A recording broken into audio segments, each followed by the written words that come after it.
Your husband is awesome. I've got a total man crush on him.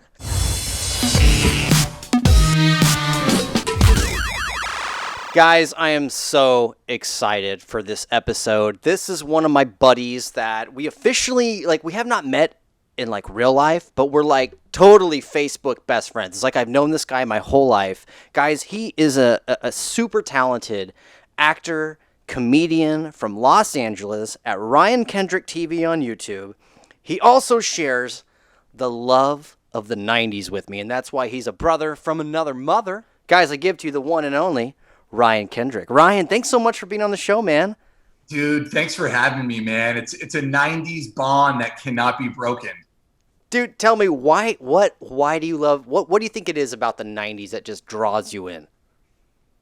I feel like everything from the 90s was so original and you haven't really seen it redone again. I mean, you have, but I don't know. There was just so much purple and neon. I can't explain it. Dude, it definitely has this specialty. I don't know what it is. The formula, like you said, the colors, there's just something about it, dude. And Ryan and I also share love for this awesome Facebook page called Everything is Terrible, where they find these old, weird VHS tapes of 80s and 90s. I don't even know, what are these, after school specials that ran one time and then they just upload them? It's great. Well, I think that's how I found you or you found me. We were both commenting on Everything is Terrible. And there's no other platform online that does what they do. And I still don't even know what it is. Is it church videos? Is it school tutorials? Is it leftover Nickelodeon clips? I don't know, but you love it and I love it. So it's great.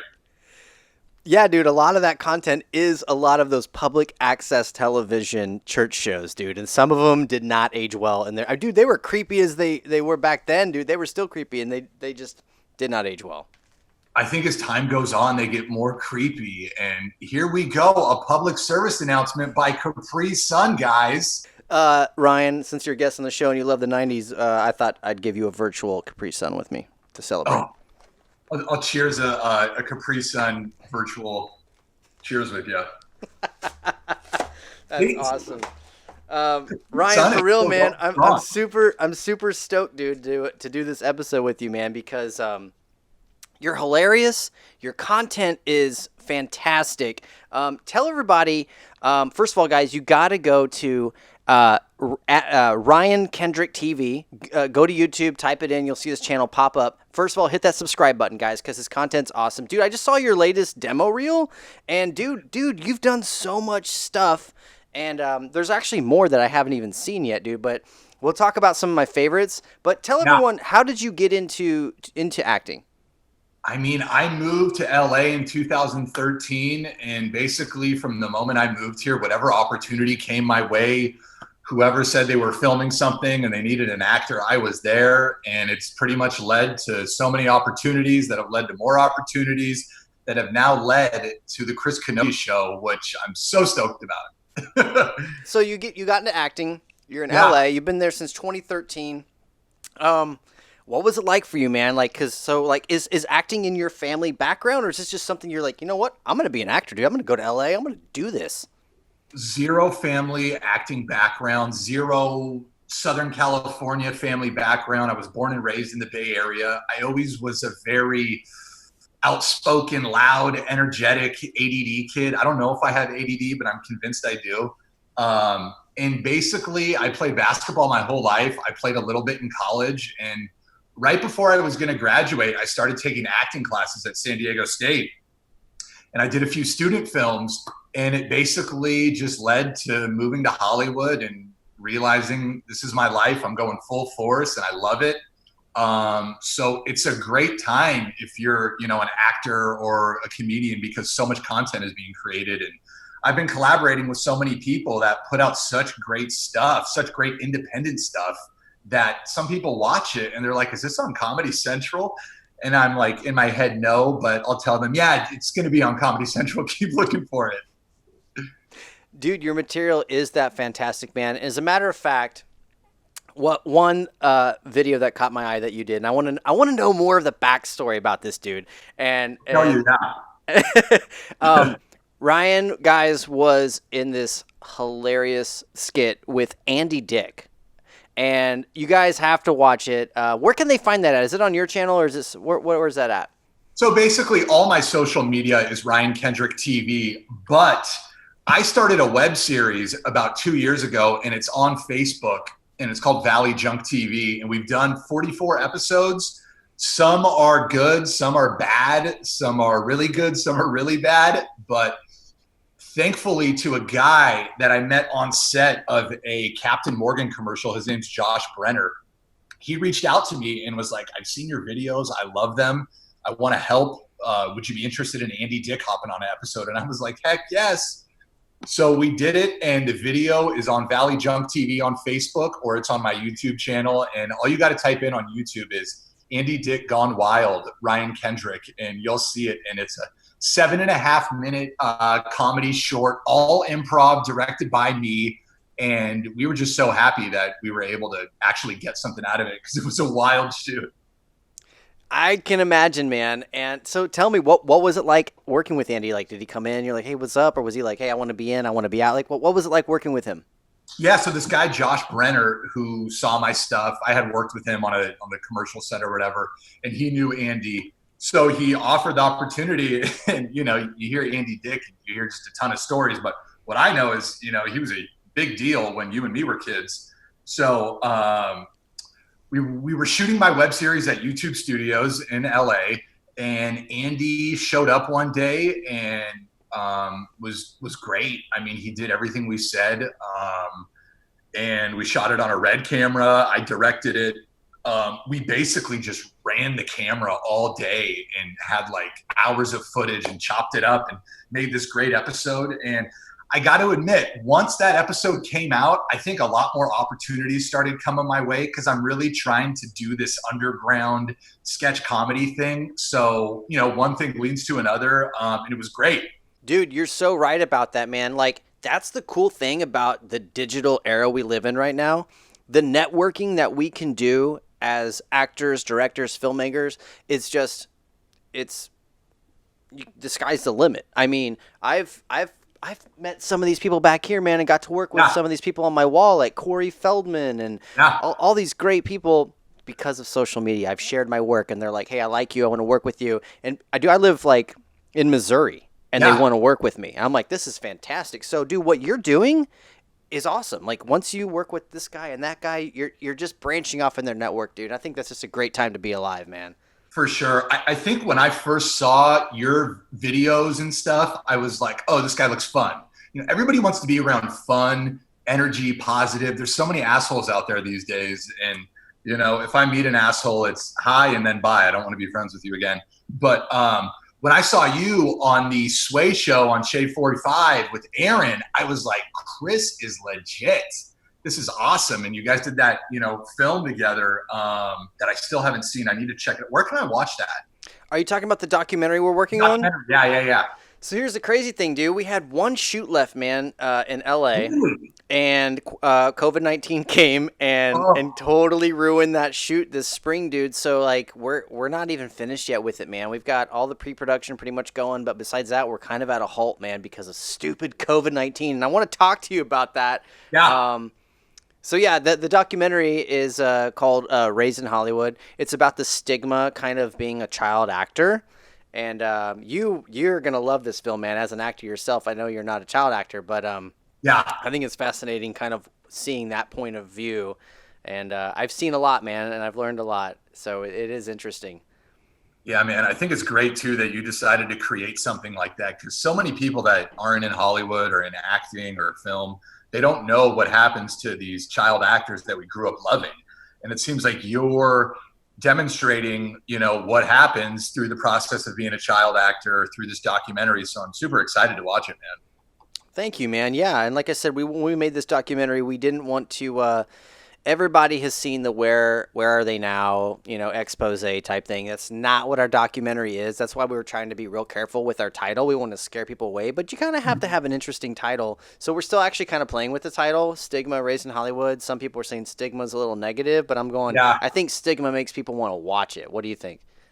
Yeah, I like that name. It's catchy. And you're right. The where are they now things, you see so many of those, but you don't see what you're doing. So I see a lot of success coming your way with that doc, man. Docs are everything right now. This Michael Jordan documentary on ESPN is like the best thing I've seen in years, like better than some films I've seen. Dude, I don't know about you, man, but Michael Jordan is the GOAT, man. I don't care what you say, dude. He is the greatest of all time. He is. Some people want to disagree with it. And, LeBron skill wise, I could see how somebody could say that. But the way Jordan went into 3 finals in a row and won, took a break, and was like, I'm going to come back, go to 3 more finals. Well, he did lose in that playoff round, but I think he only came back for half a season. Anyway, 2 3-peats in a row. Jordan is the GOAT. He's the greatest pro athlete of all time. And this documentary is, totally nothing's off limits. You're seeing everything. And he's a good dude, man. He's a good human being, man. If you really read like about his life, dude, and just everything, dude, Michael Jordan's amazing, man. I mean, besides that, incident with his father in the gambling, I mean, you've never heard any bad press about Michael Jordan at all. I mean, he's I'm talking like I know him. But he just seems like a really classy guy. I've seen him once in person at a Washington Wizards Golden State Warriors game, and I really hope I'm going to put out the energy there that one day I can meet him in person, because he's the GOAT, and maybe you can do the Washington Wizards Last Dance documentary. Dude, that would be awesome, man. We should do that together. That'd be great. Well, I was looking up the director of The Last Dance. It looks like this is one of his first big things, or I just looked at his social media. He didn't look super famous. So it's kind of inspiring for people that haven't done big work yet to see that, this director just worked with Michael Jordan and, the whole dynasty of the Bulls.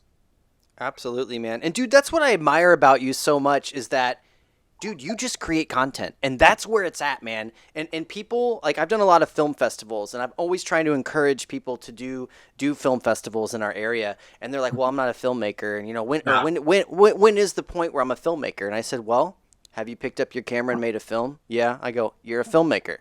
Yeah. It's all, you know what I mean? Like, I try to feed that into people because, dude, we all had to start somewhere, man. And as a filmmaker, I look back at some of my work from 15 years ago, and I'm just like, oh my gosh. But I'm grateful, man, where I came from. For sure. I wouldn't be where I am now if I didn't start there. And if I listen to people going, dude, I don't know about you. Have you gone through this? Have you had people just really scrutinize you and give you a hard time because what you do is kind of out of the norm?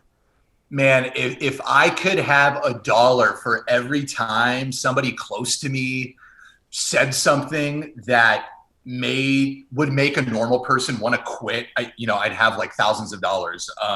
It's pretty weird how so much negative energy comes your way when you're a filmmaker or a content creator, actor, comedian, anything outside the norm. But what's been funny is in like 2014, I released a clip on Facebook of me playing a fraternity president in an indie film. And I was kind of scared. I was like, all right, here's the first piece of content that I'm going to put out online. Let's see how it reacts. And it just blew up. It got like 300 likes on Facebook, like the first day, like 7,000 views. And ever since then, I was like, you know what? I'm going to work on anything and everything I can. I'm going to put it out. I don't even care if it's low budget because it's comedy, and underground low budget comedy looks really funny in my opinion, and it does to a ton of people that view my stuff. But just the simple fact of putting stuff out that you may think, ooh, are people going to make fun of me or this and that, screw it, put it out. And it's led to so many opportunities. And I've got to thank this dude named Greg Martin, who saw my videos and started casting me in a ton of his comedy shorts, with a director buddy of his named Rem Scoble, who has a hilarious brand called Cool House TV. They make so many funny comedy shorts. Anyway, they saw my crappy videos and brought me onto theirs. And, my little crappy videos got me onto a bigger platform. And then now I'm on a bigger platform. So it's just a ripple effect. And so many people will just let time go by without putting out any content. And I'm like, if you're going to say you're an actor in 2020, anybody can be an actor. Absolutely, man. There's no excuses this day and age not to be making material and putting it out there. I mean, cameras are easily accessible. You have the internet. I've seen some people go viral that are making a living from just using their cell phone, dude. I mean, you Yeah. really, I mean, my own son got an IMDb before I did. Someone made it for him or something, dude. Yeah. Because he's a YouTube star. It's great. Some of my first videos that I created were on my iPhone X, and the thing puts out 4K. And if you can get good lighting and sound, it's pretty crazy what you can put out. I mean, some people will say, "What did you shoot that on?" And I'll say, "Oh, just a camera," and people won't even know it's an iPhone. But it's mind-boggling to me that people that just don't put out any content and say they're an actor. It's the funniest thing to me. Like, unless you're on a show, if you're on like a sitcom, you don't have to put out anything. The world is going to see you. But until you get to that point, you got to put out your own stuff. And it's led to so many opportunities for me. Specifically, a few days ago, a huge manager just reached out to me after she saw my Zoom sketch, which it was a Zoom sketch. And I'm like, she saw my acting ability in a Zoom sketch. Somebody's watching. Okay, dude. So that's awesome. Like, I'm glad you brought that up because right now, dude, we're going through this crazy time with the coronavirus and we're all in quarantine. So you brought up Zoom comedy sketches. So that's cool, man. Like, so yeah, tell me, like, is that what you've been kind of doing? Like, been kind of forced to do to kind of, stay out there and stay creative? Are you getting creative with friends with Zoom and actually doing a lot of sketch shows? So about a year ago, somebody reached out to me on Facebook that saw my videos in LA and said, "Hey, I've got a live sketch comedy show at the Comedy Central stage. Would you be interested in joining our theater team?" And I was like, "Hell yeah." So his name's Chris McNeely. He's brilliant. He's got a movie on Amazon right now. And he reached out to me. I did a few of the sketch shows with them. And then he decided to start a web series called The Riddler, where he's made up his own superhero.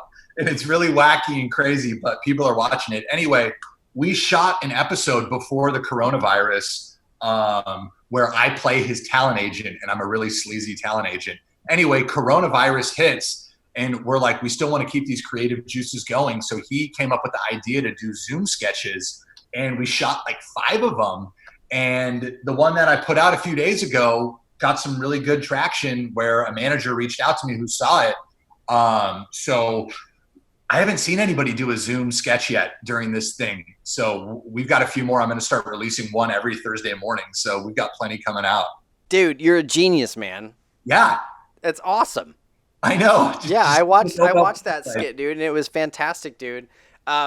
Speaking of your sketches, dude, so dude, I love guys, I'm telling you, you gotta go check out Ryan Kendrick on YouTube, man. Ryan Kendrick TV. Just search it, subscribe, because this guy. There's really only one Ryan Kendrick. There's like no others. That's awesome, dude. It's hilarious. Well, there truly is only one Ryan Kendrick, man, because you're a special dude. And but one thing that I found hilarious was on your YouTube channel. You kind of have like this pattern of like douchebag is like always in every 4 of your titles. I'm like, Ryan is not a douchebag, okay, guys, he's awesome. But no, it actually is pretty hilarious that I did kind of see that. But one of my favorites, dude, is The Idiot. Yes. That sketch was hilarious. The worst security guard ever. Like, dude, this Ryan had me rolling, dude. Like, do you care if I show, actually, you know what? I don't want to show. I want people to go to your channel and watch this stuff, man. Like, go to his channel, watch it. But tell me kind of how do these come about? Do you just call your buddy up going, "Hey, I have this sketch idea. Let's just shoot this today"? Okay, so The Idiot, once again, thankfully to my buddy Greg Martin, go look him up on Instagram. He's done stuff with Jennifer Lopez. He's done a ton of TV sitcom work. He's shot with Rob Gronkowski. Anyway, he saw my crappy videos and reached out to me and started casting me in his things. Anyway, The Idiot, we shot that a year ago. And, it's kind of the James Bond Russian henchman type thing. And we put a comedy twist on it. Anyway, we couldn't find the footage. The DP was disappeared. And I'm super adamant on, if I work on something, I want my footage, because it's just you're only as good as the work that gets seen. So we shot that and, put it out. And the thing with YouTube is you've got to make these funny little catchy titles. You've got videos that have 30 million views on them. So the title is everything. So I called that one The Idiot, but it's all about just collaborating, man. I put stuff out, people message me, let's shoot. And, the more independent, underground, low budget comedy it is, the more funny I find it to be. So Ryan, you're, again, your work's phenomenal. Your YouTube channel is fantastic. I'm so grateful for you, man, talking about networking and everything, dude, because I started this show, I don't know, maybe 3 or 4 weeks ago. It's pretty new, but it's so awesome, and it's so original, and it looks so professional on your channel. Thank you, man. I strive for that. I really appreciate that. But I love special guests, and one day I thought about you, and I'm like, man, that sketch he did with Andy Dick's so hilarious. And I'm like, you know what? I wonder if we can get Andy Dick on the show. And you're like, bro, I'm your dude. I'm your dude, man. And you got me, man. And I cannot thank you enough for that. And he's supposed to be on the show here, I think, the week of the 18th. Because he's shooting something that looks Joe Exotic-esque, and they're not allowed to talk about it yet. But I'm really excited to see that, man. Have you watched the Joe Exotic Netflix series yet? I watched the full thing the minute it came out, and wow, it just I don't even really know how to. I didn't even know that there were zoos in the South like that. It's wild, isn't it? And then the Carol Baskin lady feeding her husband allegedly to the tiger, and I don't know, crazy tigers and lions and sharks and all that stuff are so amusing to me that, when in Oklahoma, the zoo is there. Yeah, dude. I interviewed Joe Exotic about 3.5 years ago, and it was wild, man. And I'm going to save it for the Andy Dick episode, but I still have text messages from Joe Exotic that I haven't even shown to the world. One day I was like, oh my gosh. I was like, I think that guy private messaged me too. I not only did I interview him, and I started looking, and I had to look up his name. He's got 3 different names out there, 3 or 4 different Facebooks. It's weird, man. And he's trying to entice me to come to his studio and work there. And I'm like, oh my gosh. Yeah. You know what he's going to want to do to you there. I just couldn't believe the one guy committed suicide in his office, and he got married, and the guy died, and then he got married the next week later. And I mean, total head case. And then on top of all of it, he kind of looks like he's a sleazy guy, and then he gets set up, and now he's in jail for life. It looks like on, who knows? I'm not a lawyer. Dude, what do you think about that guy? Do you think he really committed suicide, or do you think it was an accident? Yeah, who knows what happened with that guy? That was crazy when I saw that. I guess there's tons of more footage though, and a season 2 of Joe Exotic is coming out, and then there's a movie with Nick Cage coming out as Joe Exotic, and Andy Dick's playing Joe Exotic, and you interviewed Joe Exotic. So, dude, Joe Exotic got us through the freaking coronavirus. For sure. For sure. I wonder how well it did for Netflix. I mean, I wonder, is it top 5, top 10 most viewed on their thing yet? I would think it'd have to be, dude. It'd be interesting to look that up and see how much it grossed and all that kind of stuff and how that works. And I bet it's done real good. Yeah. How about his buddy who was bringing tigers on a plane to Vegas parties? Isn't that wild, dude? It's like The Hangover. It's like, I want a tiger. All right, we got you. Joe Exotic probably supplied all the tigers to those crazy Las Vegas parties. Oh, I bet. Speaking of Las Vegas is shut down. Dude, isn't that weird? Yeah, I mean, everything is kind of shut down right now, but shut down. Yeah, they're trying to open up our area right now, and man, I live in an area where I can see both sides. Yeah. I'm just kind of playing on the side of caution where I just want to kind of just sit back and watch and just kind of see what happens. Yeah. Because this whole coronavirus thing's weird, man. Because I'm not a conspiracy theorist, but part of me will read this is bad, and I'm like, okay, yep, it's bad. And then you see the other part going, guys, why are we locking down? I'm just kind of like, dude, for every, even on news sources I consider legit, they'll say this is bad, but then an hour later they'll come out with something going, may not be as bad as we thought, and I'm like, okay, so which one is it? I'm in the same boat, man. I don't know what the hell to think about this COVID-19. I just think everybody should take precautions and smart social distancing and don't touch people. And don't walk into somebody's sneeze and, hopefully everything will be fine. But I don't know, are the numbers going down right now? Are they going up? Are they flatline? Because like 2 weeks ago, I was watching the news and they said they're at a flatline and they're going down. So I guess they're back up. I have no idea. Honestly, I think it's so confusing because in the state of Missouri, it sounds like the cases are all going up. And I interviewed a guy with COVID-19 the other day, and he was saying how, the numbers are going up and the testing's wrong and it's all messed up. So it's almost like it's so confusing. I don't even know what to believe. But I think the more now that we're getting more tests, I think you are going to see the cases go up because a lot of people are asymptomatic and it's no telling, man. I don't really know. I'm just gonna sit back though and just kind of watch and see first before I do anything. Cause dude, I'm not gonna lie. I am dying to get my family down to like the beach, dude. Like I'm an ocean man. I want to be in the water. I want to get away. I want to get out of my freaking house, dude. Like this is driving me crazy. But it's like I also want to be on the side of caution. So I don't know, man. Like when do you think this is gonna be over? I mean, May 15th in Los Angeles is the date that I guess like more things are going to start to open, but who knows? Because they keep pushing it back and pushing it back. And I was born and raised in Northern California, and my parents still live up there, and they got extended to the end of May. And my thing is people just need to be smart, because if we see businesses go down, one by one, and people lose their homes and people go poor, and it's just a really weird thing to tackle with.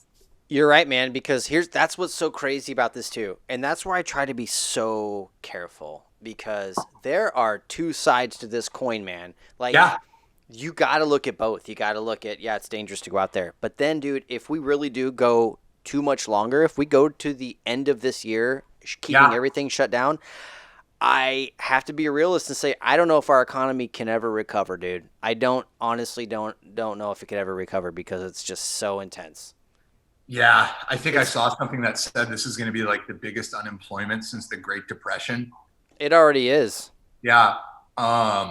People in LA though are out. Like the streets are flooded with people just like walking. So I'm like, if you guys are going to shut it down, shut it completely down, because people are still, if it's able to spread, if you walk by so many people, you can catch it. But I don't know. I'm just keeping my immune system high. I'm not, I don't know where you could go right now in big groups of, I'm not looking forward to Coachella next week. No, and I'm curious, where are all these people you think going in LA if like everything's closed? Where are they going? I don't know. They're just walking into the dusk. I don't know what it is. That's hilarious. There's health freaks everywhere, right? So everybody's, speed walking up and down, the street back and forth and this and that. But I want to know what's like the website to look at where you can see where the recorded numbers are every day of, where you live. Yeah, there's a few of them. I know John Hopkins has a pretty good website with some good accurate data. Yeah. And there's another one.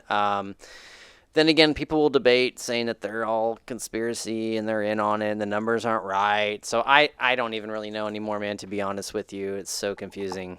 It's so confusing. And it lets you know in 2020, if this is happening, we're still not as advanced of a world as we think we are, because this happened in 1918.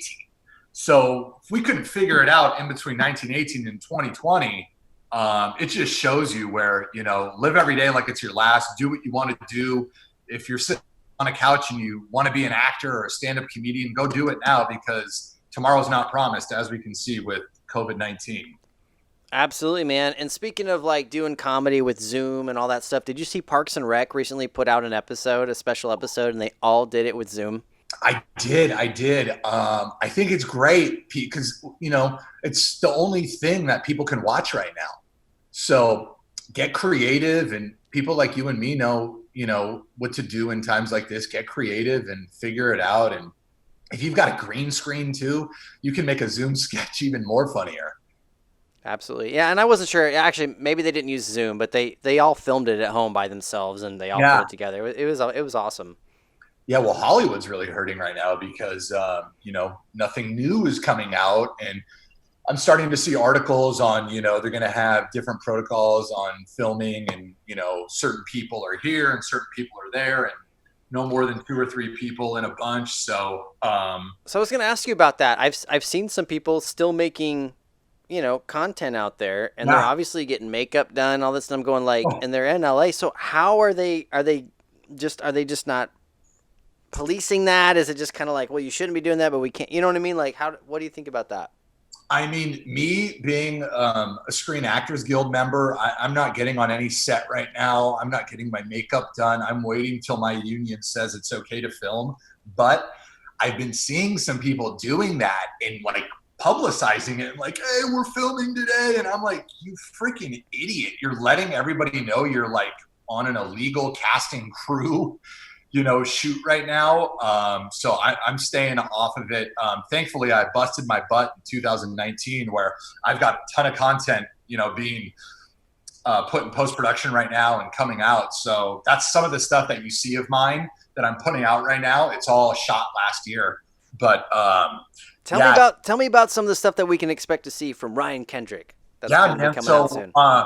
I am in a movie with Meryl Streep, Nicole Kidman, and James Corden called The Prom, and Ryan Murphy directed me, and I play a red carpet reporter. I'm really excited about it. I just looked on IMDb Pro today. It's finally in post-production, so the filming is done. And then what else do I have coming out? I've got a ton of like independent films coming out that were shot really well, that I'm super excited about, that I keep bugging the producers, not bugging, but asking them, how's the editing going and stuff. So tons of more independent comedy, drama stuff coming out. I never stop working, man. I know you do, and that's what I love about you, man. You're so inspiring. You have the energy. You're the kind of people, man, that I want in my corner, dude. And I feed off your energy. I love your daily posts, dude. I love your messages that you send me, dude. I'm like, dude, I'm just always laughing. And but man, one quick little sketch I want to talk about real fast, dude, is the worst security guard ever. Yes. Dude, I don't know why, but like, everybody has their favorites, but that one just has me dying, dude. It's just so dry humor. It's like something Norm Macdonald would do. Like, that's my kind of humor sometimes. It's just so hilarious. It's where Ryan basically gets hired to be a security guard for this guy's property, and Ryan is like, all right, nobody's here, everything looks good. He's like, I'm gonna make some extra cash and go drive the old Uber, and then he ends up picking up the guy that he was watching the property for, and he's like, oh my gosh, busted. It is so silly, it's hilarious. Go watch it. Spoiler alert, by the way. But dude, since we have a love for the 90s, and to kind of wrap this up with some funness, dude, I thought you and I should do an improv 90s commercial. What do you think? Let's do it. All right, so first, I'm going to cue some 90s music. 90s commercial music. You're not going to be able to hear it on your end, but you'll hear it on mine. All right, so Ryan, what we're going to do is we're going to take a product of today. Yes. But we're going to make it, we're going to pitch it 90s style. Let's do it. What should we do? Should we do like an iPhone? Should we? I know, right? An iPhone's almost like the first thing you would want to do, but that would make it not 90s, right? Yeah, but we can take something from today and make it 90s, but whatever you want to do. Okay. You pick. Let's do an iPhone. Right? Okay, awesome. Cool. Let's do it. All right, I'll go first. Cool. Cue the music. All right, I'm going to play the mom. Cool. And you play the dad, the 90s dad. Here we go. You know, as a mom, life gets tough. And when I have 4 kids and I'm busy, that's tiresome. But with the new iPhone, it helps me have these great applications to get through the day. And moms like that.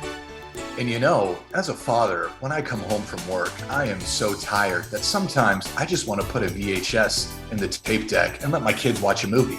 But now, with the iPhone, you could put the VHS in your iPhone and watch a movie from your iPhone. It's so convenient. And after the kids come home and I don't want to cook as a mother because my husband makes me cook all damn day. After I get the Dinosaur chicken nuggets out of the microwave, the new iPhone can actually give me all the recipes in the world. And moms like that.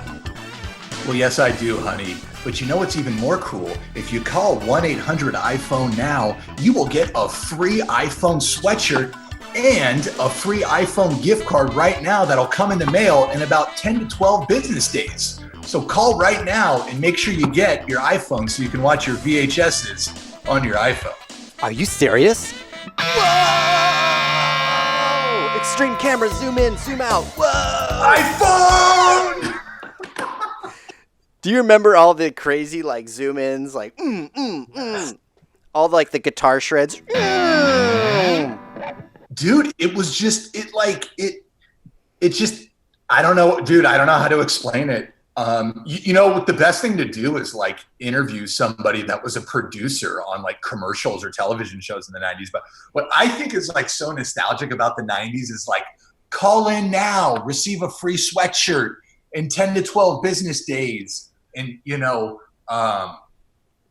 always do the, but if you call now, you get about one, but two for the same price. Exactly. It's always the same thing.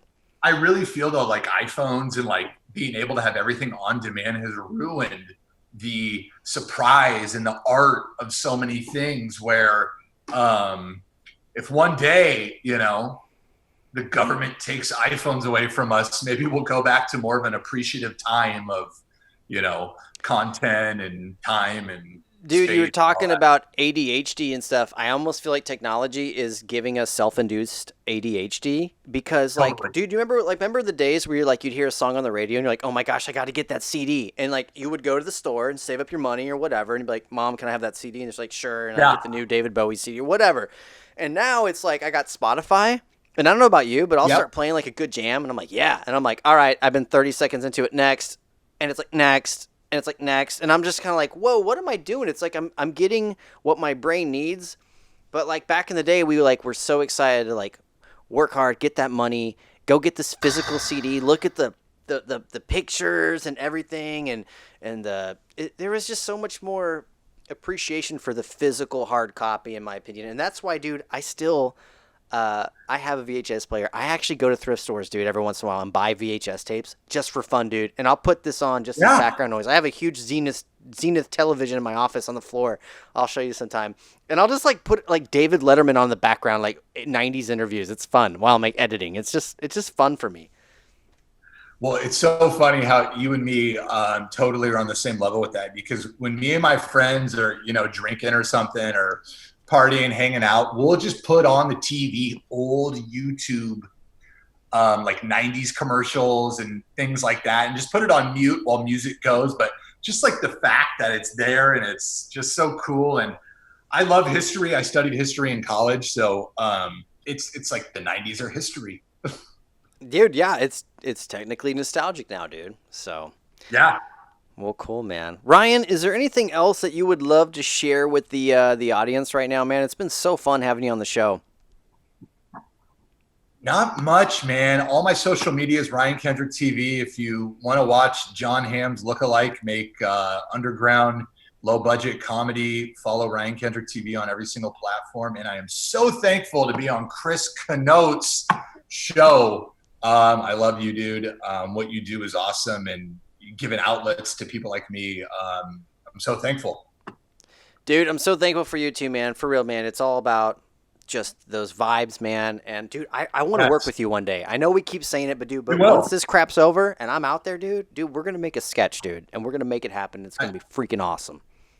It's going to be purple. It's going to be neon. There's going to be Nickelodeon goo. Maybe we can get Aaron to be in it. And, I could play Tony Perkis 2.0. Dude, we should totally do a fake. Yeah, Heavyweights reboot. Dude, we'll do a fake Heavyweights reboot like trailer, and it'll be epic and hilarious. I think that is my favorite 90s movie of all time. That is awesome. That is so good, dude. That movie is so, dude, that is a movie that I put on every summer. Like, I put it on every summer. I don't know if there's something about it. I'm like, maybe it's the whole like summer camp theme, but that movie is so. It's it's underrated, man. Like people need to, dude. Heavyweights, guys. If you haven't seen it yet, Disney's Heavyweights. It's timeless. It's fantastic. I just miss all those live action 90s comedies from Walt Disney Productions that I think Steve Brill was like writing and directing most of them, because like Mighty Ducks fell under that. Heavyweights. There was a ton more, but it's so awesome. Sometimes some of my friends are like, all right, dude, enough with the 90s stuff. And I'm like, you know what? It fuels my artistry. I love it. I mean, a lot of the characters I play, I try to play that dookie, Cody, step-by-step guy that I, get from the 90s. Well, Ryan, once again, man, it has been an absolute blast having you on the show. Guys, go check him out, Ryan Kendrick TV, all over social media, Instagram, YouTube, subscribe. Ryan, thank you so much, man, for being a joy to the world during this tough time. Thanks for entertaining us and continuing to entertain us, and I can't wait to see that movie, dude, that's coming out with you and Meryl Streep. Yes. Thank you, Chris. You are the best. I love you, dude. All right. Guys, thanks so much for watching the show. What do you guys think, man? Do you guys want to see more actors like this? Comment below. Hit that like button. Of course, subscribe. And we'll see you guys next time on The Chris Canote Show.